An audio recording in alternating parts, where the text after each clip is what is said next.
background sound. I think we might as well just begin and get into the case. Okay, so everybody who's here today, I'm here with Carl Bradley, who's the CTO of HouseME. You're going to be learning a little bit about HouseME later today and how they do it and the amazing work that these guys are doing. And also, the pandemic is forcing everybody to think outside the box. I think that's why you're getting me and Carl already in the conversation is already discussing that and how it's affecting. Sorry about that. That's some background there that's playing in the background. And then I think that the most important thing is, just to say there's giveaways that you guys send me. I actually received some giveaways from you, and I cleared out about a lot of what do you call those things? A lot of material that people can actually be able to use and learn about what you guys are doing. And then at the same time, I think I'm going to also be sending it to everybody who's going to be registering to the webinar, because you've got a lot of people who register. I think around 80 people to 89 people who register. So I'm not sure what's going on. I think that everybody will pick us as we go. So otherwise, and then we're also going to be having a Q&A at the end. So if anybody has some questions, and then you can also type in our Q&A box below, and then we can be able to cover those questions. If we didn't touch any other questions that you guys might have, then you can be able to email me directly, and then I can be able to get back to you on that. So Kyle is the CTO of HouseME, and then HouseME is a digital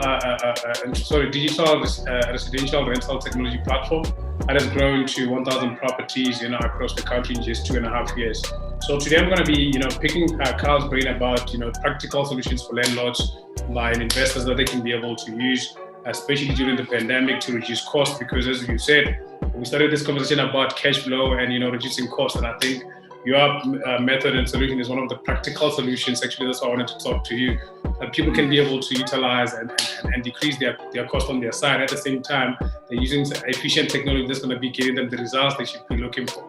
Because one of the realization is that with the pandemic, you realize that there's a lot of tools that are available for you, but because you're always putting them up and saying, okay, I'll see it next time, I'll start doing this next time, I'll start doing it next time. Right now we're at a point where everything's just accelerated and we are forced to actually embrace technology so you can be able to become productive from home, which is the fun part about it. So before I go into the details, I'd like to know a little bit more about you, Carl, to say, okay, who was Carl before HouseME, and how did the inspiration of HouseME come about actually? Sure, yeah. Nothing too remarkable, I suppose. I studied, as a lot of people from Cape Town do, I studied at UCT. I suppose the one thing that stood out is I was the only person in my year doing the stream that I was doing, which is business science, computer science. So that is a combination of, so the two very different worlds. So it's very interesting to get a background in both those worlds and trying to understand them and see how they can come together. Then after my studies, I was very fortunate to be involved with a company called Where's My Transport. They're a startup. Right off the back part here, I did an internship with them out of all things garage. So really the proper startup story. Garage experience. It's just a handful of us to head office in London, and a team of 30, 40, just in a matter of 2 years. Wow. So it was very cool to be a part of that, and because I had some business experience and some management experience, I was sort of put it into some sort of process role or management roles in terms of establishing the development processes as the team rapidly expanded. So it was really useful to get that experience, and I suppose that helped me prepare for what eventually led to HouseME. So the inspiration behind it was more actually born out of boredom. After about 2 years there, it was great as being part of a startup. They were starting to settle down. They were going to their Series A, Series B, Series A.1, Series A.2, as sometimes happens. And I found more and more time on my hands, and I wanted the next challenge. So that's about 4 years now. And at that point, I bumped into Ben, who had the initial idea of HouseME, which was at that time just an auction platform to to try and make rental pricing more efficient. You know, Oh, whether yes. it's up or down. We didn't know it, but we did know there was a yield to be had. So yeah, so we start off just with that idea, and yeah, 3-4 years later, it is what it is now, which is a full end-to-end solution. And I mean, that's an interesting story because, you know, most of the time you just see guys who are successful and you're like, okay, you know, this is easy, or somebody just, you know, can be able to just do it from wherever they're coming from. Okay, we have Barbara in the chat saying good day to all. Hi, Barbara, good day to you. And then I just wanted to say that there are always struggles when you're starting a business, and especially a technology business in SA specifically, because, you know, I think in 2015 or a few years back, we had people who were a little bit skeptical about technology unless it is solving a specific problem. You know, so what were some struggles that you guys dealt with when you're starting, and then how did you guys deal with that actually to be able to overcome those things and you know, build a successful business? Sure. So the startup scene in 2015, 2016 was in South Africa very, very much in its infancy. I look today and I think that it's fantastic, the sort of support, the resources, the ways you can sort of test and get your ideas out there is fantastic. I mean, you've got your accelerators, you've got your pitch dens. You don't have any of that, or you didn't have that back then. So one of the biggest struggles we had, which is, you know, it's always a struggle, I suppose, in a startup, was raising capital. Okay. We were very fortunate to have a connection to Alan Gray. So Alan Gray's got obviously one of his big pushes towards the end was entrepreneurship, supporting entrepreneurship in South Africa, and with that came an investment fund called E Squared. So they were one of our first investors list. We went through their accelerator for the first, you know, for 3 months of the business to really try to prove the concept, get it in front of people, get some validation to the idea, get it in front of people.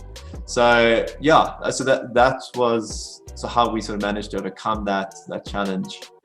And I think that is the hardest part of any business, is where do you start and how do you really, you know, get the proof you need, because often the proof you need comes with time and it comes with money.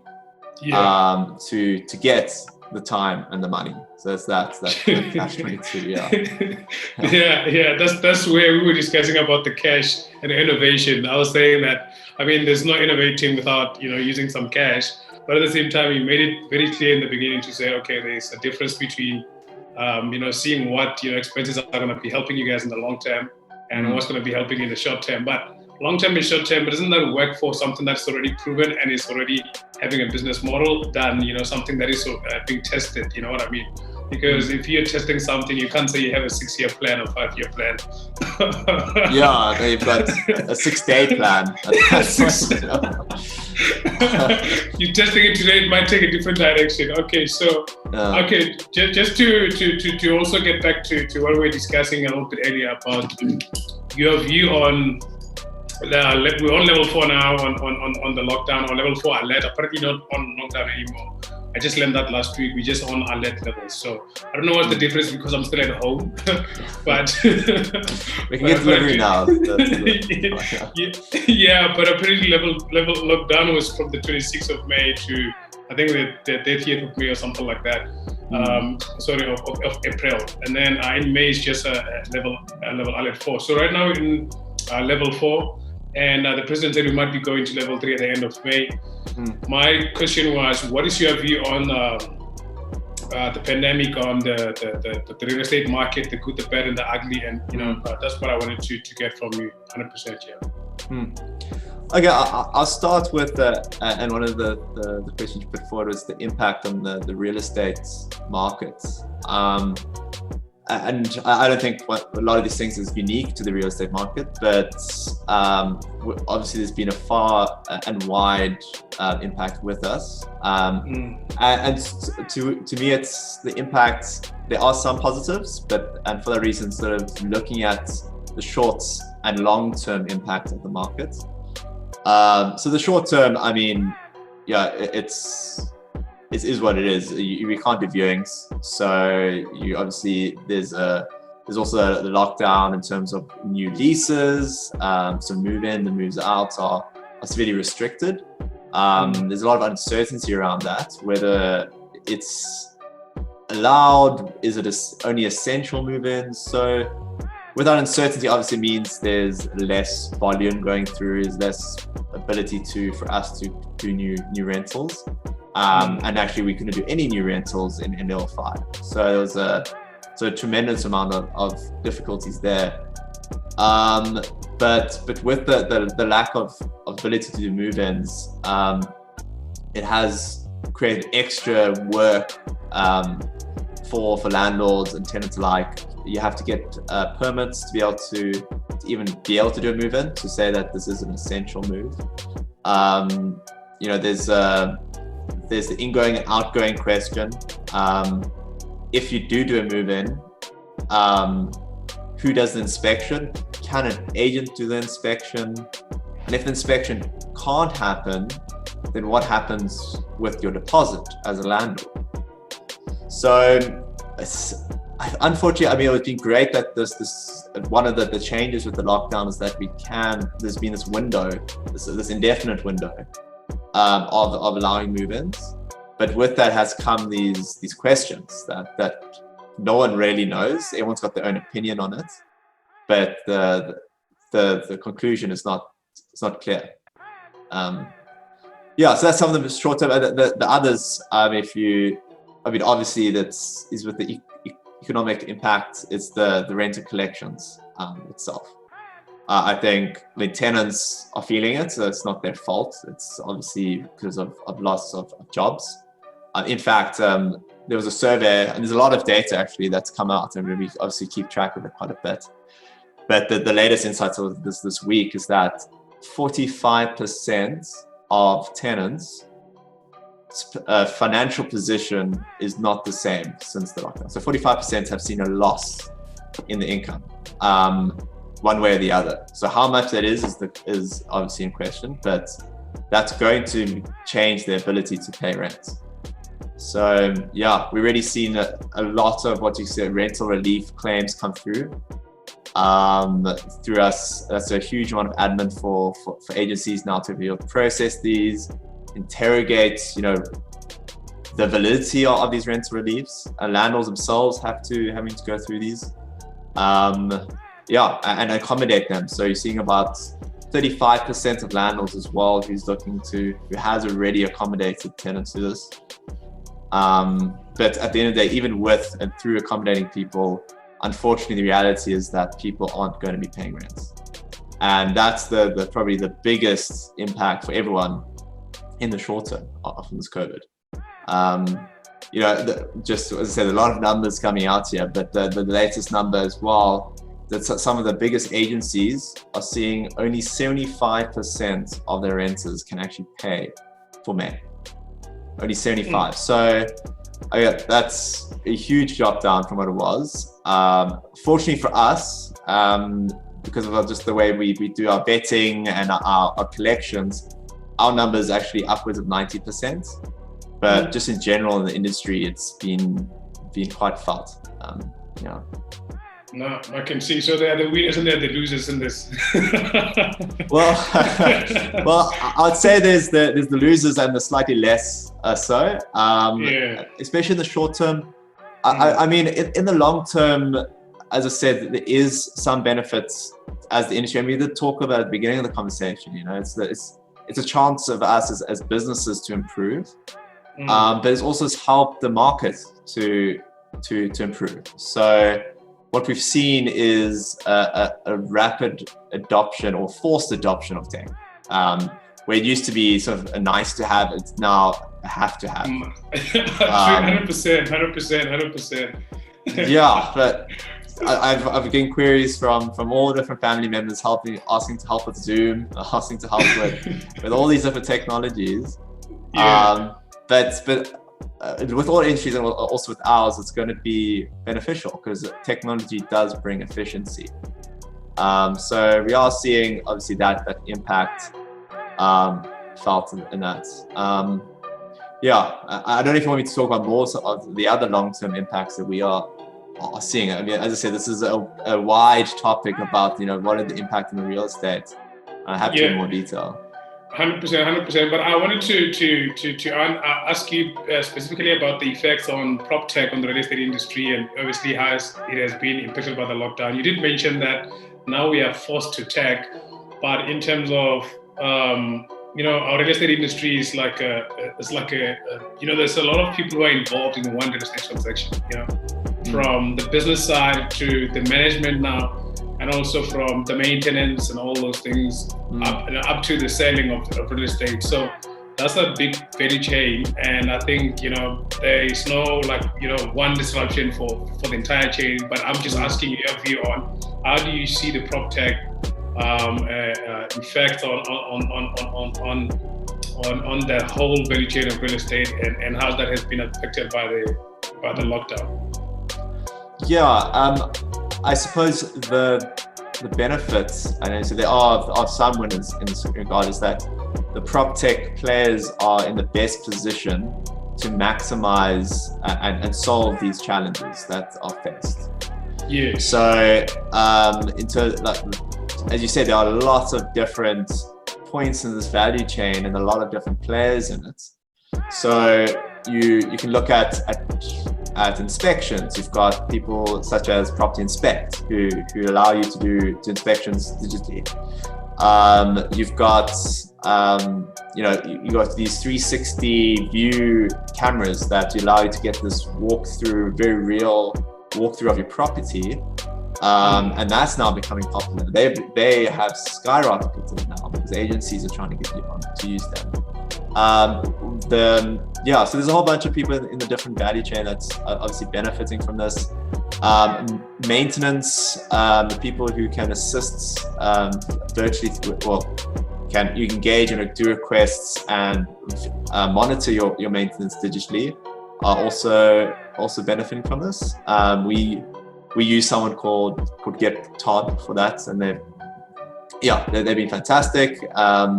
I suppose at the end of the day, what we try to do is actually be that platform that consolidates all these different sort of value adds and sort of facilitates this digital experience.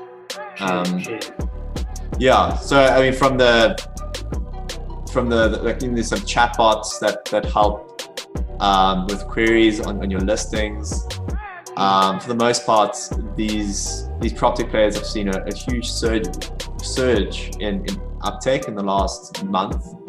But the great thing is a lot of these things are once-off investments of upskilling and also of doing of the virtual tour and such. So they can continue this post-lockdown.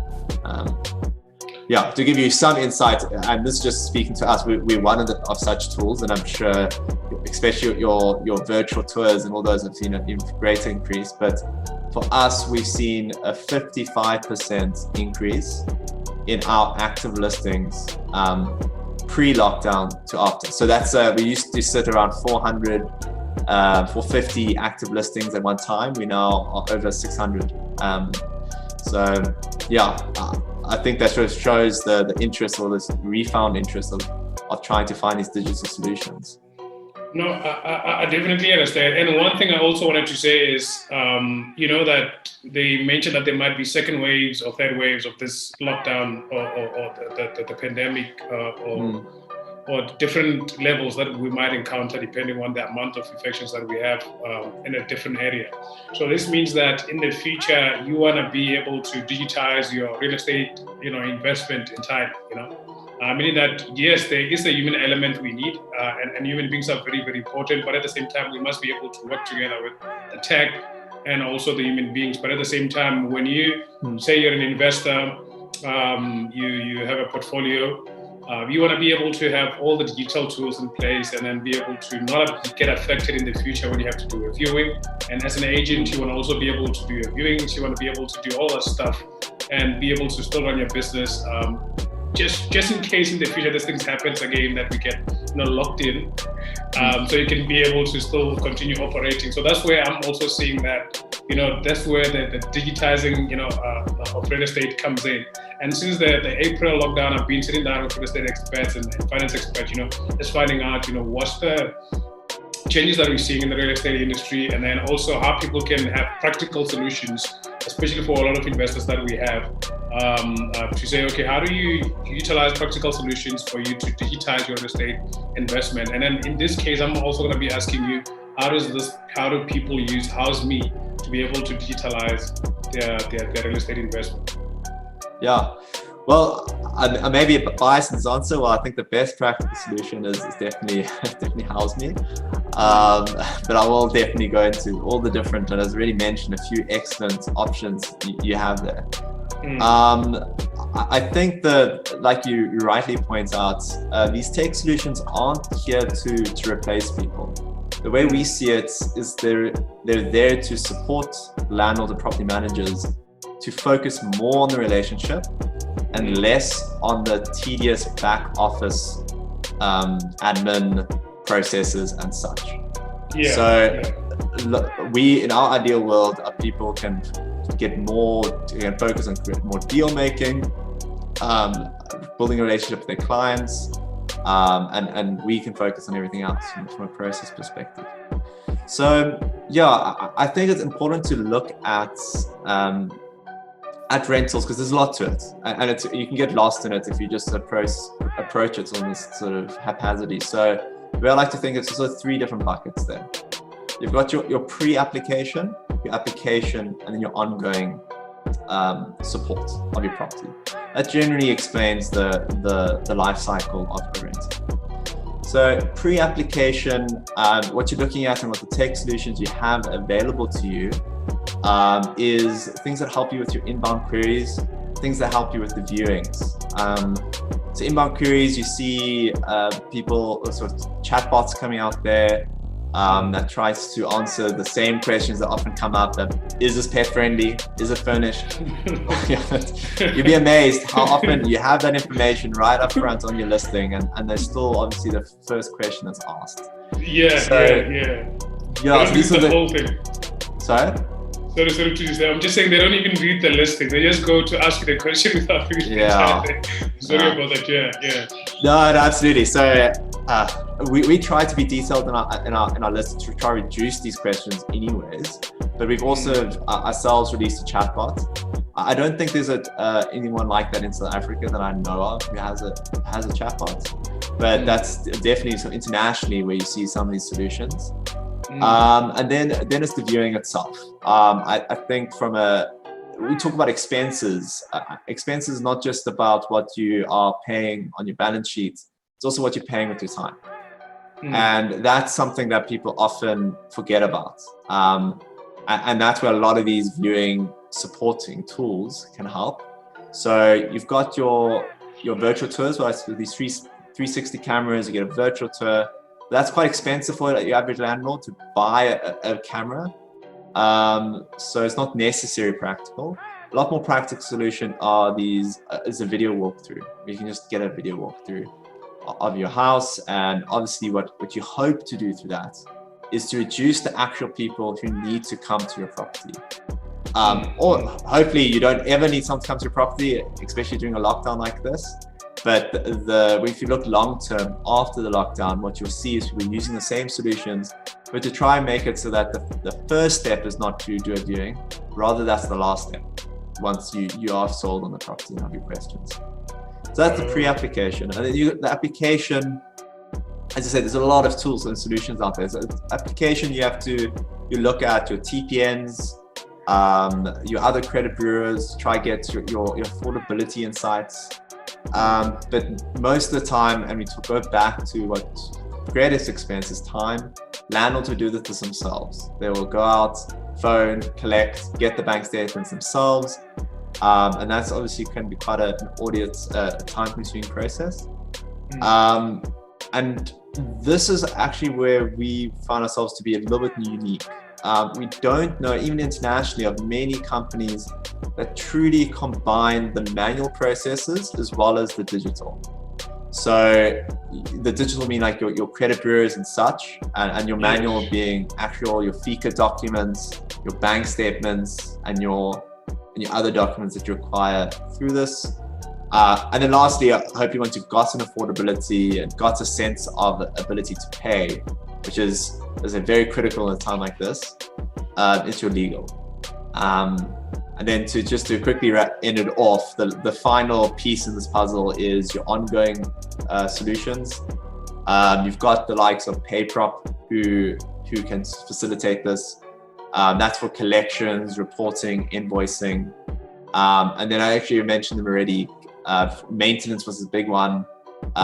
Get Todd and those sort of solutions are some tech options that you have to reduce and make your management a little bit simpler. No, 100%. I actually saw Get Todd on one of your posts recently, and I was just checking them out. I was like, wow, that's actually very, very interesting. I wanted to also chat a little bit about you on that. But before we go into Get Todd, I wanted to say, you mentioned the ability to pay, which is something that's going to be, you also mentioned a little bit earlier on that it's going to be heavily affected, and already the numbers are showing that 75%. I think that's part of the good standing Q2, right, of TPN. I'm not sure if we were reciting that when you mentioned that 75% won't be able to pay in comparison to what it was last year. What I wanted to say was, though, people who don't know about HouseMe and how does it work, what can you say about HouseMe? Because the platform that's a platform that's not only focusing on landlords, it's actually focusing also on tenants.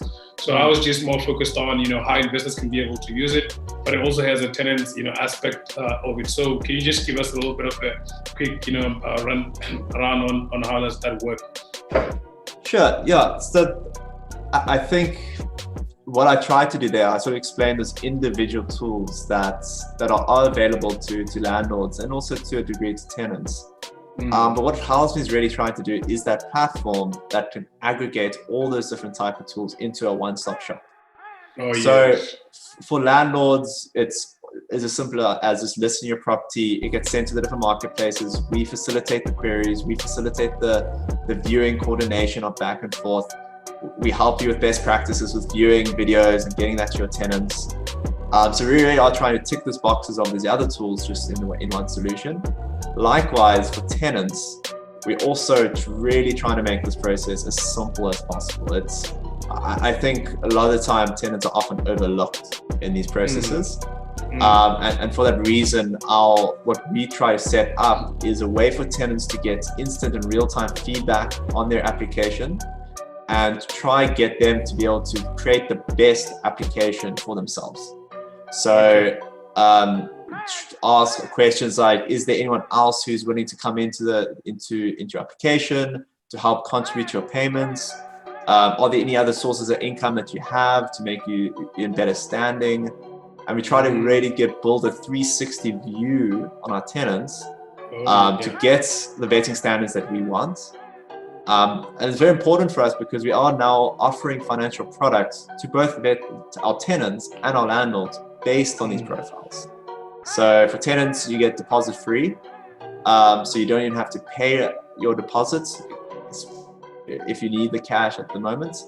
And for landlords, we offer rental guarantee, where we are saying we are willing to guarantee the rental on these tenants, and also eviction coverage, where we say, pay a small fee, and then on the off chance something happened, we will help you do an eviction, which thankfully hasn't been a case for us. No, I fully understand. And then one more question was, now because it's time to innovate and experiment, looking at the affordability that is affected at the moment, and the possibility that if this lockdown goes any longer, I don't think people are going to be able to pay their rentals in June or going forward. I mean, there are deferred rentals agreements you can use. There's that deposit digitalization I was discussing with Michelle Dinkins last week, actually, from TPN.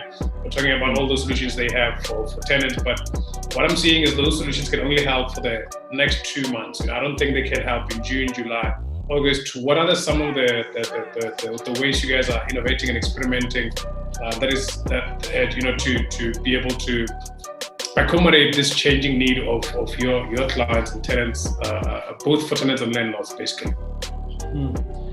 Yeah, so we are facilitating a conversation. At the end of the day, it needs to be a conversation between the landlord and the tenants to try both of them to sort of, the landlord hopefully to see a middle ground, to show the stats, to show the position the tenant's in.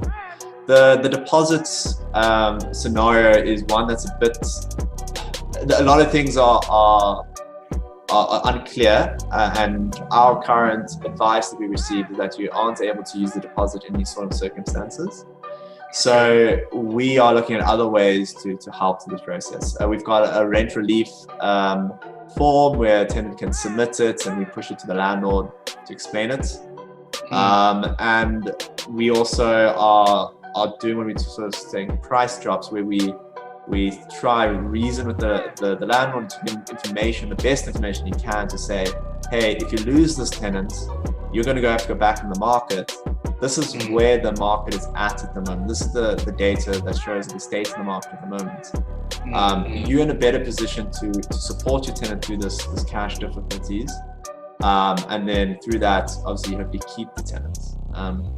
So, I mean, some of the numbers that we are seeing, and some of these numbers that we share with our landlords is, there's about 15% of tenants who are already, even now, as you said, it's going to get worse and worse in a few months, even now looking to leave their current place to find something cheaper. Okay. Yeah, and if you think of that in a larger scale, you'll start to see, and we're estimating about a 10% decline in people, up to 10% decline in people's rentals in the next 12 months. Not an escalation, in fact, a reversal on the rental month. So it's something so foreign. They made it even worse, but we've just come out of one of the worst slumps in the rental market. We're hopefully on the up of it, actually. Yes, it was. Yeah, February was fantastic. It was one of the best months we've had.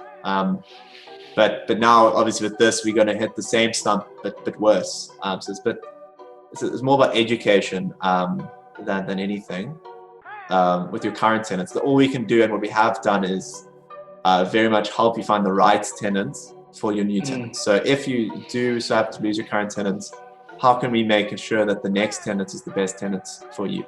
No. Oh, okay.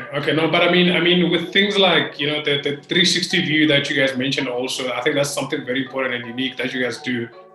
Because to say, okay, what other sources of income, and then how can this be able to combine to be able to, boost up your application, and then you can be able to get a new place. Because I think credit records are going to be affected also right now. People who might be losing jobs, and then so moving might not even be possible, especially when you're doing the vetting and things like that. Otherwise, so if people are well informed, they might be able to make good decisions and stick to their payments, and then they don't get affected like that.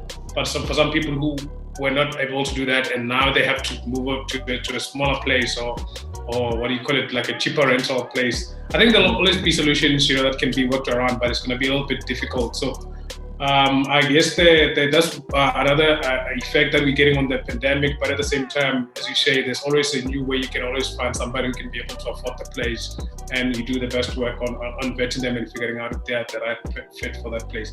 Okay, so I just wanted to ask you two more questions, and then we can be able to open up for Q&A.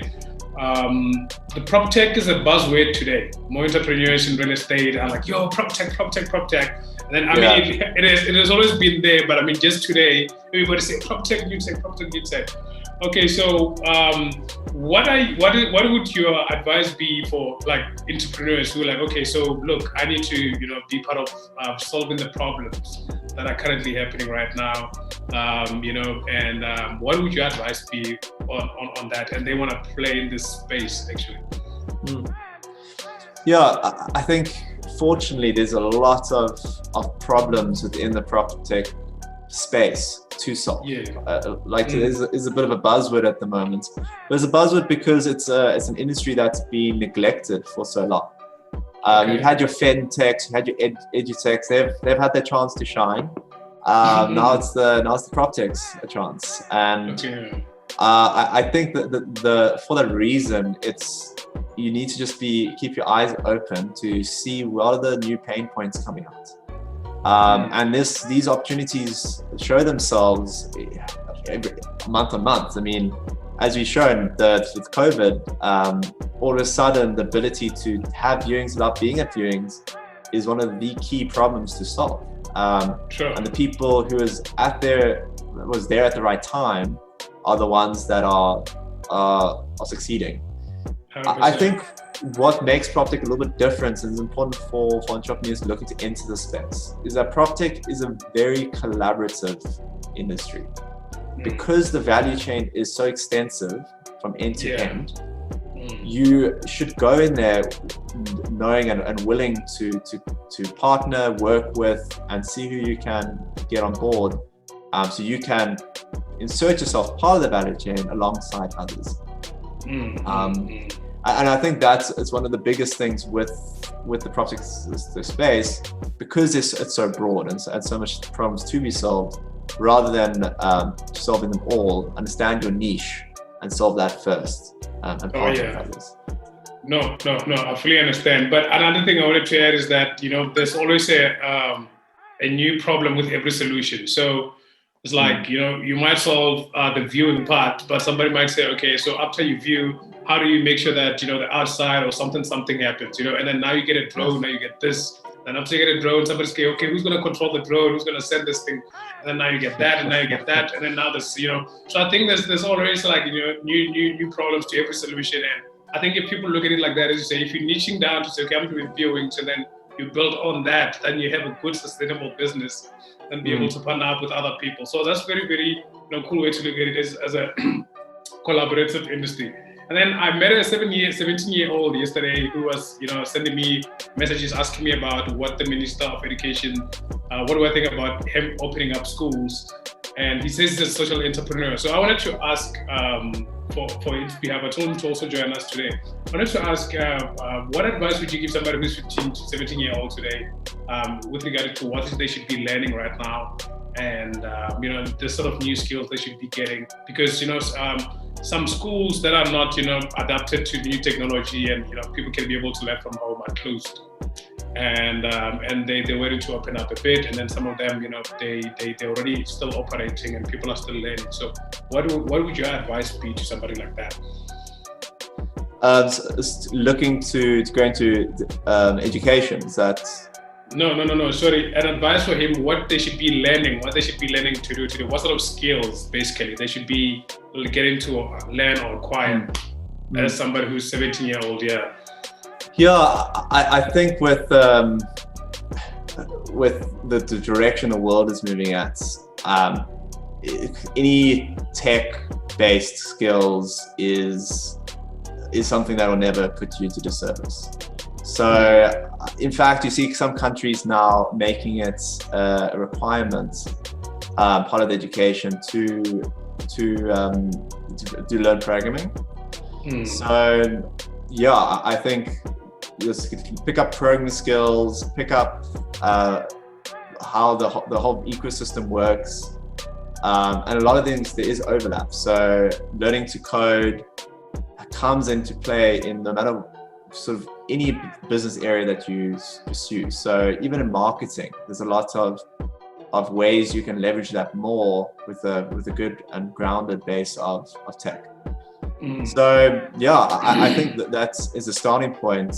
Really familiarize yourself there, but then just also learn. I think the other one is the marketing world as well. There's also some softer skills that you can pick up. And with that, if you want to go on entrepreneurship, you can build a product and you can market it. And then hopefully the rest solve itself. 100%. I think that's where we're actually looking to get to. All right, so Carl, I just want to ask you one more question that we're opening up for Q&As. And then one more question is, if Carl had a superpower, what would it be? Sure, if I had a superpower, this is the hard question. Well, I don't know. I suppose it would be, all the knowledge in the world. Something a little bit different, like invincibility, flying. But I'd rather have all the knowledge in the world, because then you can solve any problem. 100%, 100%. So you're just looking for wisdom. Just wisdom. With that comes flight, it comes invincibility, it comes everything else. 100%, 100%. No, that's a good answer, actually. That's a good answer, because somebody might say, you know, I want to take away all my competitors. but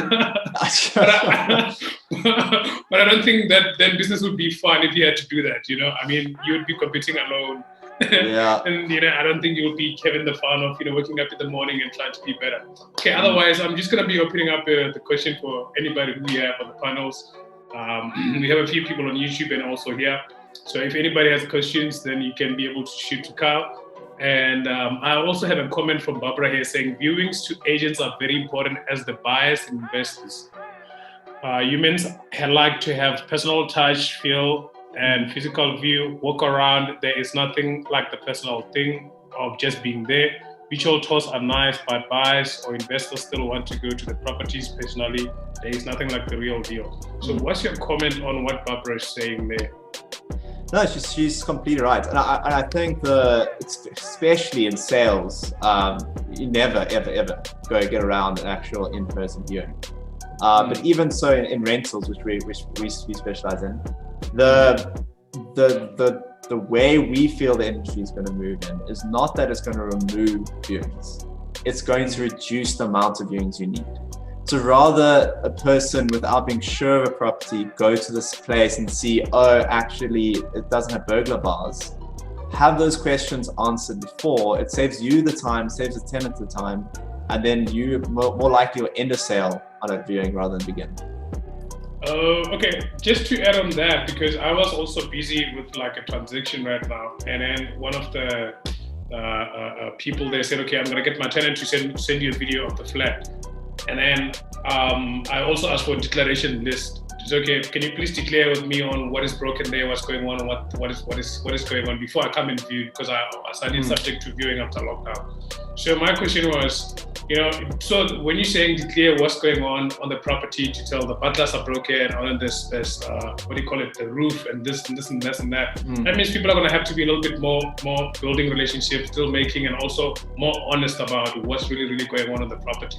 Because you know, people might say this and then you find the other when you go to the property, and I think that's why a lot of people prefer, including myself, prefer going there and checking the taps, checking this, checking that, seeing that, you know, everything's in order. So I'm saying, adding to what you're saying, are you saying that people must be declaring everything up front and being a little bit more honest about it? And what are the other ways people can be able to use, you know, just to ensure that, you know, they gain rapport of the buyer or the tenant who's coming to the property? Yeah, I think that's quite a nice way to look at it. Is that through these tech solutions, we are rewarding honesty. So if you're honest with your viewings, with your viewing walkthroughs, your videos, if you're honest and you're talking about damages to the property, inspections, maintenance queries, then one, actually as a platform, we can actually say, well, if you are always accurate, then we will give you a rating.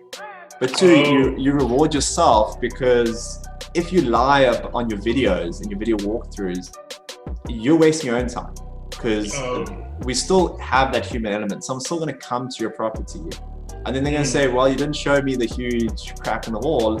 Obviously, I'm not interested. Okay. So, yeah, I don't think it's about hiding these things. In fact, it's just allowing the honest people to transact better, which is actually most of the market. Most of the market is people genuine and operating with good intent. 100%. No, I think you answered that question very well, because then now I see why there's a what do you call it, the reason behind ratings. You know? Because I think the ratings are going to be able to help us to say, okay, so this guy went to his property and he was lied to, so I'm going to give him 1 star or no star, you know. And then somebody might say, okay, I'll give you 5 stars, and then or anything like that. Okay, so I think Barbara also has another comment saying, we have an annexure that we add to our mandates, where we have the sellers declare all the latent and patent defects beforehand. So by the time the buyer investor comes along, has been declared. This covers everyone. Yes, I think that also helps. Barbara. It's just that, you know, you're dealing with all different characters when you're in the market. So I would say the majority of the people might be very honest and give you everything that is well declared, and then some agents might not. Some people, you just get surprised when you get to the property. Whether the roof has a problem, then there's a big crack, structural defects, and then that's going to also affect, the amount of money you're going to be spending on fixing the property and all those things. But I think if we can understand how Get Taught can help us to get quotations there, and then maybe we can be able to also leverage him to help us with that. Does he help with quotations? Does he help with anything, or how does Get Taught works actually on people who want to be able to do the maintenance of the property? Yeah, I think it's a fair question. Maintenance is a huge headache for everyone. It is. And for that reason, it's something that we did not want to touch because it's such a huge problem to solve as well. So what we've tried to do is find the best in class partners. And we've arrived, or one of the partners we've arrived at is Get Taught. It's not a guy called Todd doing all the jobs, unfortunately, but it's a way for you to connect to their network of maintenance providers. Okay. It's a nice little online system where you log a query, you can take a photo of the problem itself. Someone will shortly come to you on premise, give you a quote, and you can pay through them and everything. So their role in this is ensuring quality of service and the streamlined payment process. And also it's nice because they've got such a wide coverage that if you've got multiple properties, and a lot of our agency partners do, a lot of our B2B partners do, you don't have to find your own maintenance partner in each new region. You just have one partner and cover all your properties. Because a lot of people do have a good partner. They like, I know that plumber, like he's a great guy. But to find that person takes such a long time. So it takes that headache out of it. It does. You have to go through 10 to find one, you know what I mean? So that's another thing. Okay, now, thanks a lot, Kyle. I really, really appreciate you being here today.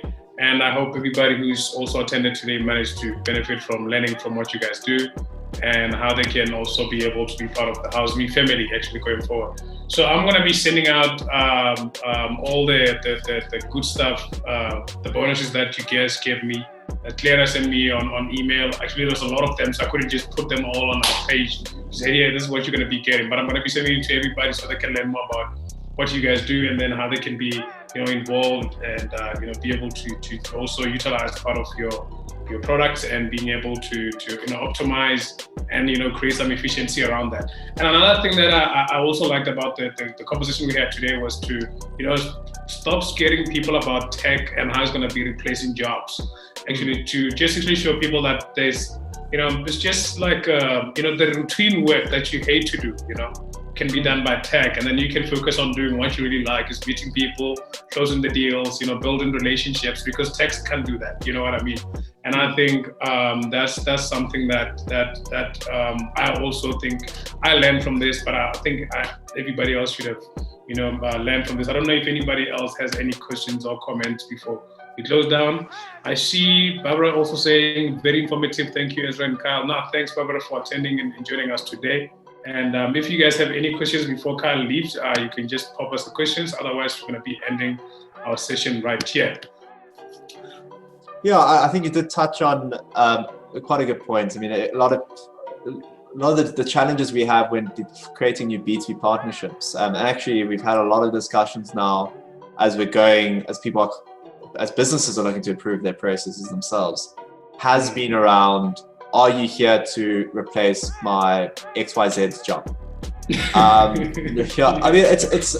makes sense because a lot of tech solutions are there to replace people, but there's so many value adds in the property industry that we're just removing part of your day so you can focus on others. And I don't think anyone who's involved in property say their biggest contribution to the rentals is the way they put together a lease agreement, or they're signing a lease agreement, or them answering, is this pet friendly, or doing. That's not where they have that, and it's not part of the fair part of the day. So if we can remove that from them, our landlords and our partners, then we're doing something right. And yeah, we try to do it cheaply as well. So it's 2.5%, and hopefully that's the value you get, it far exceeds that. No, 100%. And I wanted to also say that I promise you that if most of my deals were like, some of the paperwork and all those things were already automated, I'm also automating most of the things that I do right now with bots, social media, all that stuff where people can be able to contact me.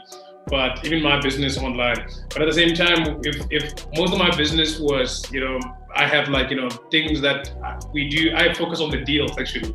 I'm focusing on meeting people. That's what I love to do. I don't like to do the work and now I have to sign the OTP, now I have to check the lease, now I have to check that. You know what I mean? If everything could just be online and people could just be honest, I think life could be easier. But I think I like where this is going because now if you have ratings, it means more people can be able to work with you. That you're an honest person and you have, good testimonials of people who are happy with your work. And that also creates a little bit of transparency, you know what I mean, in terms of some of the deals that we do, some of the ways we also do business. I think that's where I like about where this is going business-wise. I'm just not sure about the privacy of personal privacy, but I think for the business part of it is exciting. Otherwise, thanks a lot, guys. I think we don't have any questions, and then we're going to be, closing it up from here.